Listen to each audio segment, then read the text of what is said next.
الرحیم، میں پروفیسر حکیم نظر محمد بول رہا ہوں۔ میں نے اپنی 40 سالہ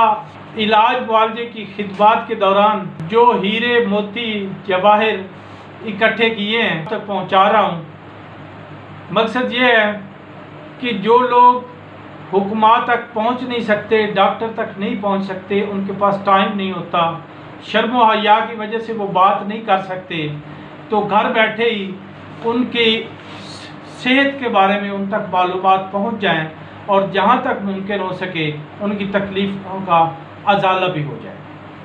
میں بات یہ کرنا چاہتا ہوں کہ افراد کے مگر بالغ ہیں۔ جب ٹیسٹوسٹرون ہارمون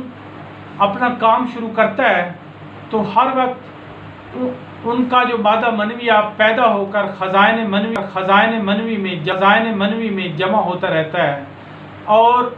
وہ باہر نکلنے کے لیے تڑپ رہا ہوتا ہے۔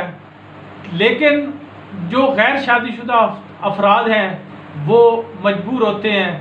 پھر یا تو وہ ہاتھ رسی کرنا شروع کر دیتے ہیں تاکہ اس کی خراش پیدا ہو رہی ہے وہ دور ہو جائے، یا پھر لواطت کی طرف چلے جاتے ہیں، وہ بھی اپنے اندر کی خراش کو دور کرنے کے لیے۔ اور میں سمجھتا ہوں اگرچہ یہ معاشرتی بہت بڑی برائی ہے، ہاتھ رسی کرنے سے، خود لذتی سے بہت زیادہ صحت کو نقصان ہوتا ہے، اور اسی طریقے سے لواطت سے بہت زیادہ نقصان ہوتا ہے مرد کو بھی اور معاشرے کو بھی۔ اور اس کا حل میں آپ کے سامنے، اگر احتحال ہے تو پھر میں آپ کو ایک نسخہ بتا رہا ہوں، اس نسخے کو استعمال کریں۔ خیزش ہے، جو اندر کی جو خراش ہے وہ دور ہو جائے گی اور پھر انسان ایک نارمل زندگی کی طرف لوٹ جائے گا۔ تو اس میں سب سے پہلی چیز روغن سندل 1 تولہ، تخم کاہو 5 تولہ، تخم کشنیز 5 تولہ، گل نیلوفر 5 تولہ، تباشیر 5 تولہ، گل سرخ 5 تولہ۔ تو ان چیزوں کو صفوف اور ایک ماشا روزانہ، اگر زیادہ تکلیف ہے تو صبح شام پانی کے ساتھ لے لیا کریں،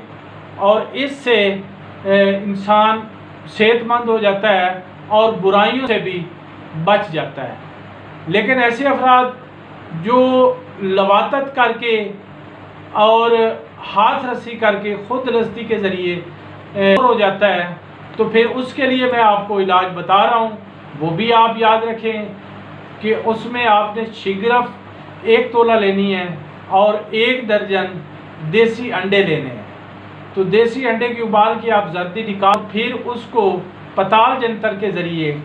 یا عام کڑھائی کے ذریعے دیسی انڈوں کے درمیان شنگرف کی ڈلی رکھ کر اس کا پھر روغن نکالیں چولہے پر رکھ کر، اور اس روغن کی آپ اس پر اعلیٰ مالش کریں۔